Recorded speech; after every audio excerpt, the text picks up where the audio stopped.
soir, on attendait le réveil de Miguel Indurain. Le coureur espagnol s'est réveillé. Il a remporté la 9e étape du Tour de France. On redoutait l'écroulement de Pascal Lino. Le Français nous a bluffé. Il conserve le maillot jaune après un contre-la-montre endiablé. Alain Dorgans.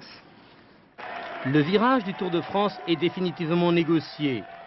Le contre-la-montre à Luxembourg, l'épreuve de vérité, a consacré un grand champion Miguel Indurain. Arc-bouté sur sa machine, le basque espagnol, avec son style aérodynamique, a pulvérisé le chronomètre. Au kilomètre 30, l'homme-oiseau est déjà hors concours. Il relègue Gianni Bugno à 1 minute 27 secondes. L'Italien, champion du monde, pas très en ligne, connaîtra une défaillance physique. Sa contre-performance est spectaculaire. Il concédera à Indurain 3 minutes 41 secondes. Autre grand battu, Greg LeMond. L'Américain, à la peine, a enduré un véritable calvaire dans cet exercice du chronomètre. Dilapidant une grande énergie, l'Américain affecté psychologiquement a perdu 4 minutes 04 sur Indurain. Le grand vainqueur du jour, c'est Pascal Lino. Transcendé par son maillot jaune, le Français a rivalisé avec les meilleurs, relativisons même l'exploit de Miguel Indurain, à qui il cédera 4 minutes 06 secondes. Pascal Lino conserve la première place au classement général. Miguel Indurain, dans son final étourdissant, a donné à ce contre-la-montre une dimension surnaturelle. Le basque espagnol a atteint la perfection, s'inscrivant dans la lignée des fausses copies, et Jacques Anquetil, autre homme chronomètre. Le dernier vainqueur de la grande boucle effectue un rapproché impressionnant au classement général. À 1 minute 27 secondes de Pascal Lino, Indurain s'impose plus que jamais comme le patron du Tour de France. Et en jaune depuis 8 jours, Pascal Lino est la grande surprise de ce Tour 92. À 25 ans, il n'en revient pas lui-même de se mesurer à un champion comme Indurain. Son portrait est signé Didier Chaumont. Ce Breton de 25 ans n'en finit pas de savourer son bonheur depuis qu'il a ravi le maillot de leader à son équipier Richard Virenque. Pascal Lino garde la tête sur les épaules. Ce jeune homme pudique et sympathique sait trop que son plaisir est éphémère. Lino fut à 4 reprises champion de France chez les amateurs, début de sa carrière professionnelle en 89 au sein de la formation RMO qu'il n'a jamais quittée. Son palmarès n'avait rien d'exceptionnel, inconnu du grand public. Il n'a remporté chez les professionnels que 2 grandes victoires. Le Tour de la Communauté européenne en 89 et la première étape du Critérium international de la même année. Aujourd'hui, le Breton surprend, dérange même. J'avais 5 minutes 30 d'avance, j'en ai plus qu'une 27. Exactement. M'a mis 4 minutes quand même. C'est pas encore, c'est encore l'étage en dessous là. Ah, c'est beau. Mais bon, je suis content. Aujourd'hui, Lino peut continuer à voir la vie en jaune. Il a opposé une belle résistance face aux spécialistes de l'épreuve du contre-la-montre, Indurain et les autres. Même s'il perd ce maillot dans les prochains jours, il aura été malgré tout la grande vedette de ce Tour de France 92. Dernier préparatif et rappel des réservistes pour le traditionnel défilé du 14 juillet. Traditionnel, pas tant que ça, car si les apparences sont sauves, l'armée, elle, connaît de profonds changements. Les effectifs et les budgets sont revus à la baisse. Les explications de Pierre Babet et Marc Doux. Demain matin, sur les Champs-Élysées, c'est bien entendu Polytechnique qui ouvrira le défilé devant le président de la République, et c'est évidemment les pompiers de Paris qui le fermeront. Entre les deux, les Français vont découvrir une armée qui bouge comme jamais elle n'a bougé depuis 30 ans. Explication sur le terrain. Approche finale de l'aéroport de Sarajevo. L'appareil se jette sur la piste comme une pierre pour éviter les tirs. Il vient déposer des casques bleus français. Mobilité, un militaire français sur 8 accomplit aujourd'hui sa mission hors métropole. Exercice farfadet le mois dernier dans le Midi. L'armée de terre manœuvre, elle est presque invisible, souplesse, agilité, les gros bataillons ont bien disparu. Les gros bataillons, vous savez, avec l'armée de terre que j'ai actuellement, il y a un moment que c'est enterré. C'est un virage, si vous voulez, qui sera confirmé, hein, en renforçant la phare, comme on va le faire, d'une part, mais également dans les autres composantes de l'armée de terre, en densifiant les unités, en les musclant un peu plus, hein, en enlevant, comme je l'ai dit, tout le gras qui restait. Mais hélas, hein, il y a de moins en moins de gras dans l'armée de terre, et je dirais qu'il n'y en a pratiquement plus. Plus de gras non plus dans les autres armées. La marine va resserrer ses escadres et l'armée de terre perdre des avions. Au bout des réformes, un outil de défense plus cohérent avec l'environnement international, plus de muscles et plus d'intelligence dans l'organisation et les équipements. Pour les hommes, on suppose que c'est déjà fait. Et à l'occasion du 14 juillet, le président de la République répondra aux questions de 3 journalistes, dont Paul Amar. Son intervention sera retransmise à 13 h sur TF1, Antenne 2 et bien sûr sur la 3. À l'étranger, rien ne semble ramener les forces serbes à la raison. Malgré le blocus mis en place en mer Adriatique, malgré les mises en garde et les menaces, l'offensive serbe se poursuit en Bosnie-Herzégovine avec des combats d'une rare violence à Sarajevo, mais surtout à Goražde, une ville encerclée, bombardée et affamée. Le point avec Xavier Bonin-Hulin.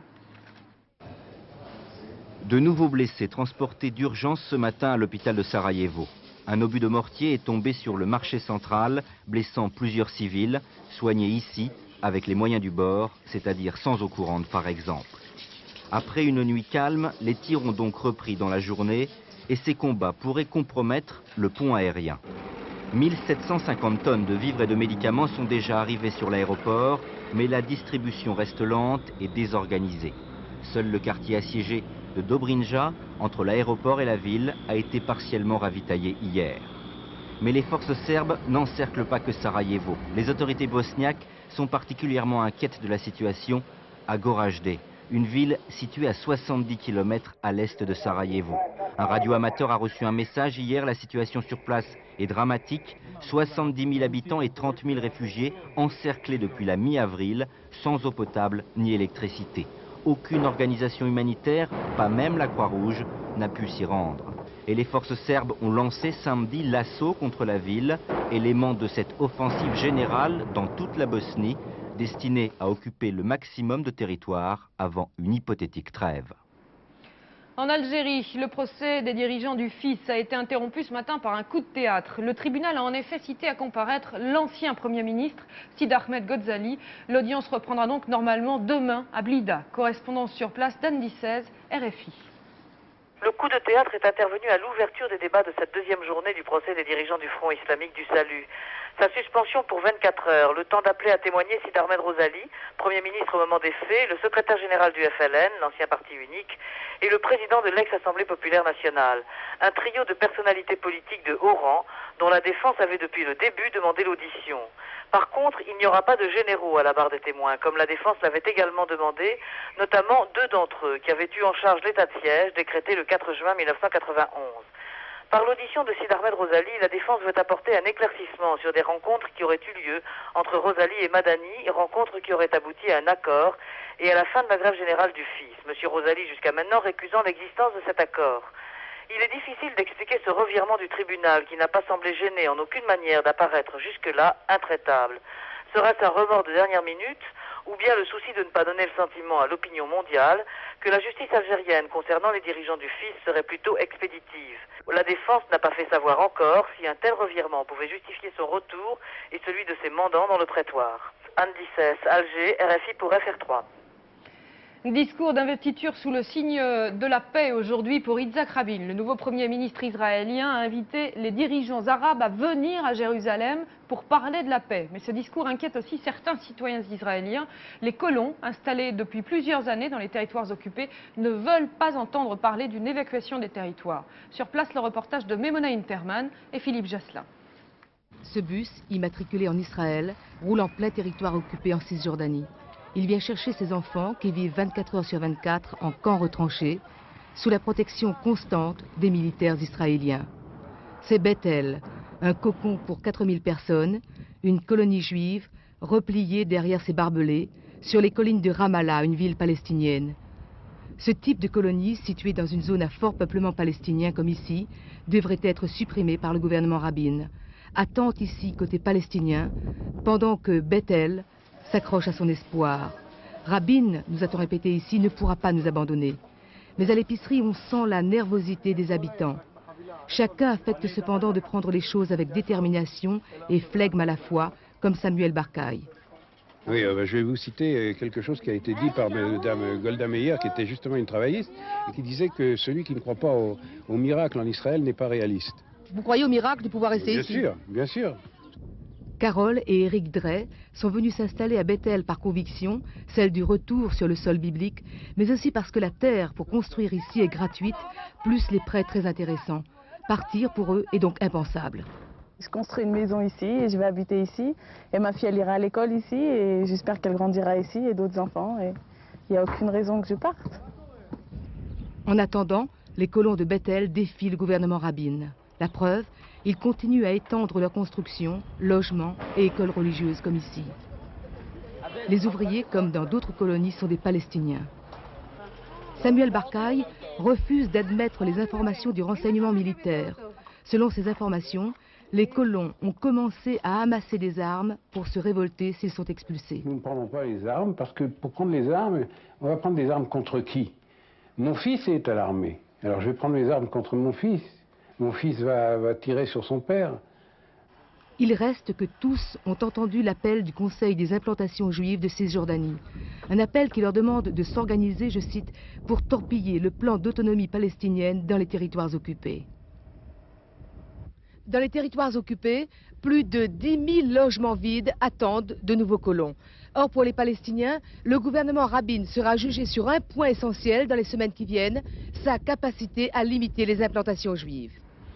Jean-Paul II a été hospitalisé ce matin. Il sera peut-être opéré dans les jours à venir. Le Saint-Père a subi aujourd'hui de nombreux examens. 35 médecins se sont succédés à son chevet. Ses problèmes de santé seraient consécutifs à l'attentat auquel il avait échappé en 1981.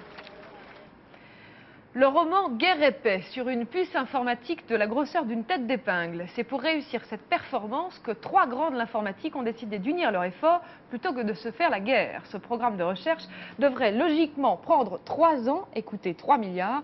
Il réunit dans ce mariage 3 grands, IBM, Siemens et Toshiba. Laurent Cadoret. Un pas de géant qui propulse les 3 grands de l'informatique dans le 21e siècle. Cet accord historique entre IBM, Toshiba et Siemens est une révolution culturelle. Pour la première fois, l'américain, le japonais et l'allemand s'associent. Une coopération dictée par les impératifs économiques, aucune firme ne pouvant assumer seule les coûts de recherche. Ils vont mettre au point une super puce de mémoire, montant de l'investissement commun 15 milliards de francs.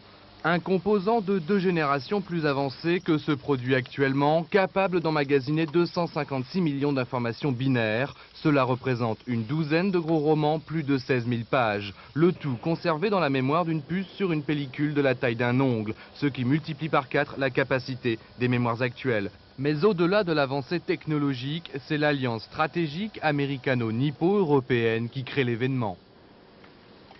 Retour en France avec encore et toujours le permis à points. Le permis à points qui a créé bien des bouchons sur les routes de France et qui pourrait bien provoquer des embouteillages dans les tribunaux français. Des avocats et des juristes de renom notent en effet que les décrets d'application ont été pris avec 6 mois de retard. Un recours a été déposé devant le Conseil d'État. Philippe Denis et Joseph Tual. Un opposant au permis à points peut en cacher un autre. Après les routiers, des juristes attaquent le gouvernement. Selon la loi votée il y a 3 ans, le permis à points devait entrer en vigueur le 1er janvier dernier. Cette mesure a été reportée de 6 mois, officiellement pour des problèmes techniques, officieusement pour éviter un mouvement de colère avant les élections régionales. Les décrets d'application sont sortis en juin. L'ennui, c'est que le texte de la loi de 89 était catégorique. Le permis à points entrera en vigueur à une date qui ne pourra être postérieure au 1er janvier 92.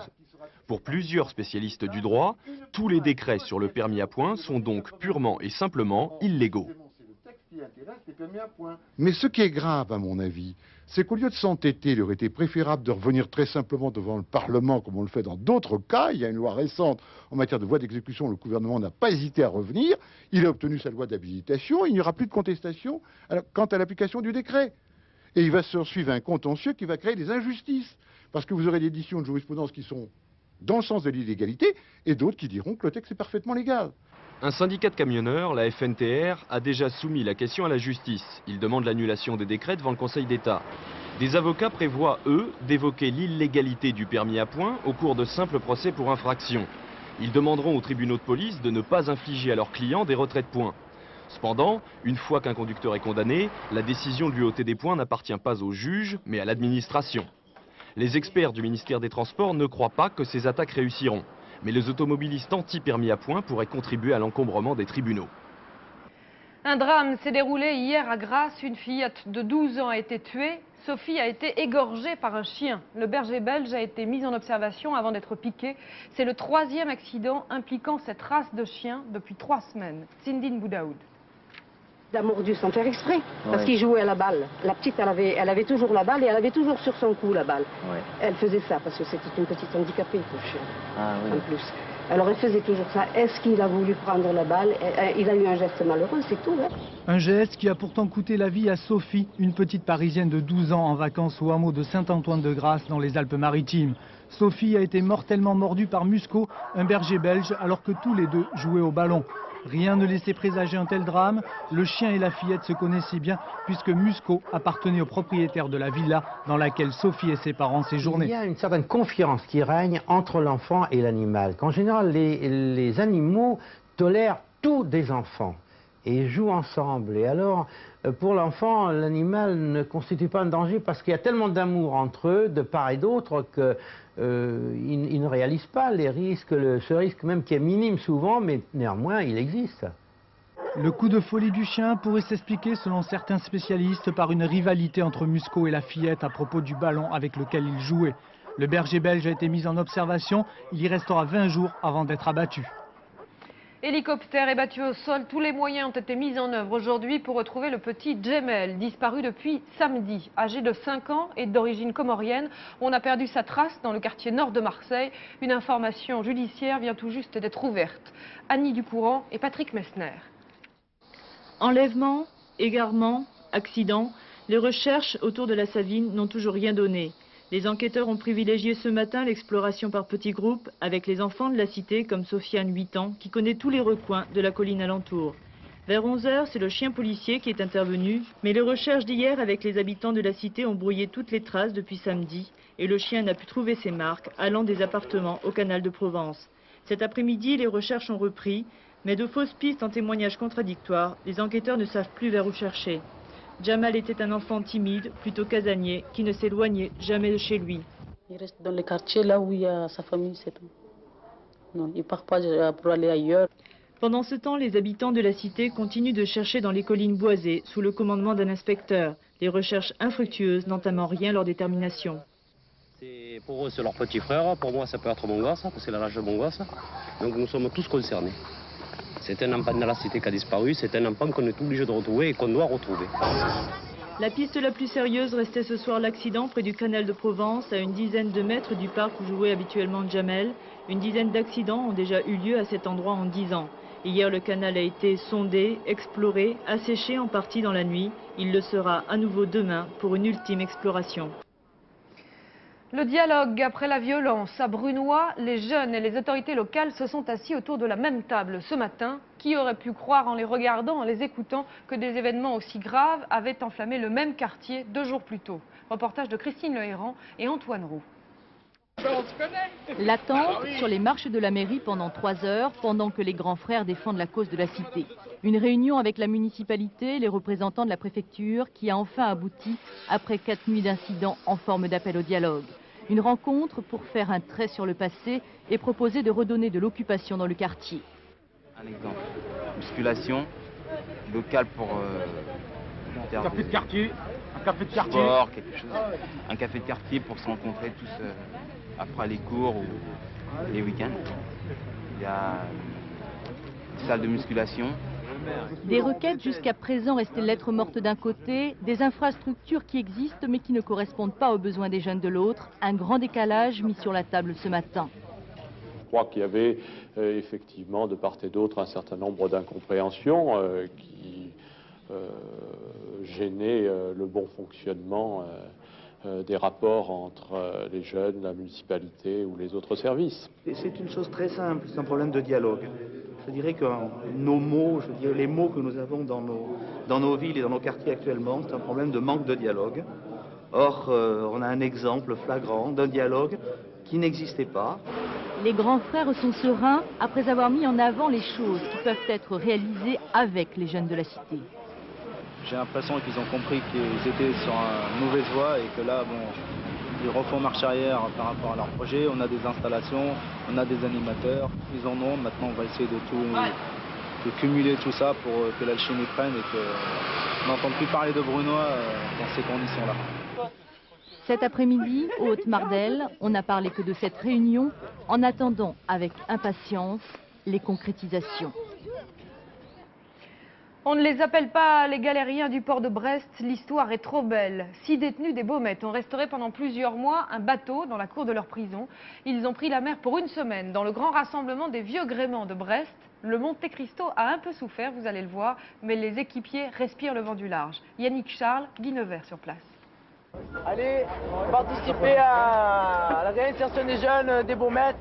Comment s'imaginer participer à une énorme fête de bateaux et de marins quand on est détenu à la prison des Baumettes à Marseille? Comment s'imaginer naviguer à la voile parmi des milliers de bateaux quand il reste encore plusieurs semaines ou plusieurs mois de prison à tirer?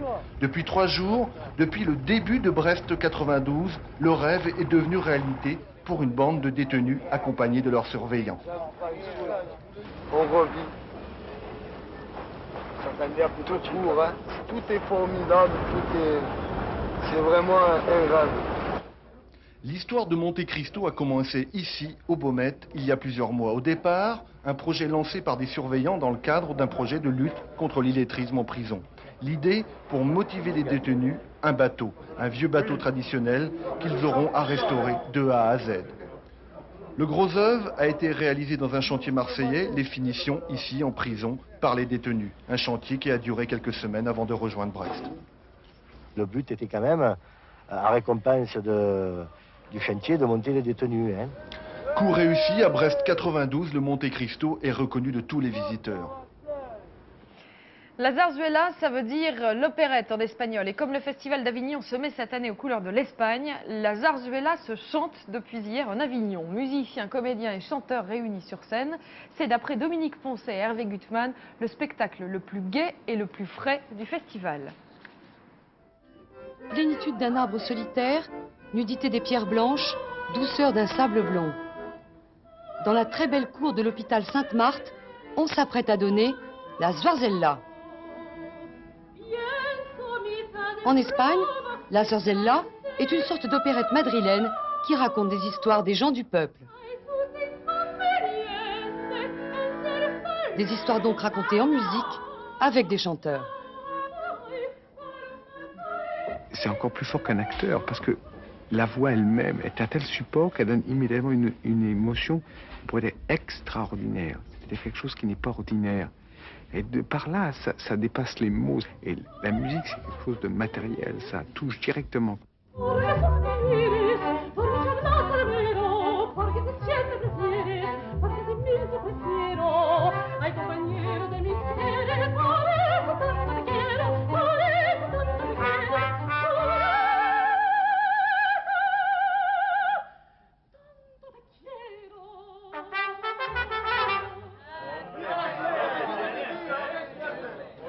En Espagne, comme les zarzuelas sont données dans des théâtres fermés, les musiciens sont dans les fosses d'orchestre. Ici, ils sont mêlés aux chanteurs.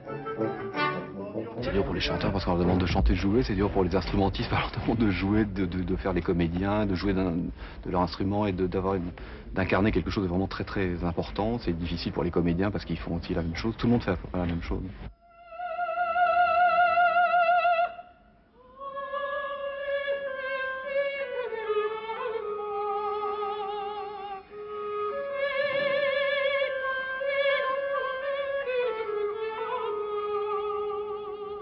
Dans la douceur de l'air avignonnais, cette Zwarzella, adaptée par Jean-Claude Carrière pour le texte et Marius Constant pour la musique, est l'un des spectacles les plus frais et les plus gais que l'on puisse entendre. Fin du 19-20, dans quelques secondes, la météo complète de Michel Touré. Ensuite, la classe de Fabrice. À 20h40, un superbe film sur la 3, le Spoons avec Fernandel. Et à 22h55, Soir 3 avec Marc Haussmann. À demain 19h. Bonsoir.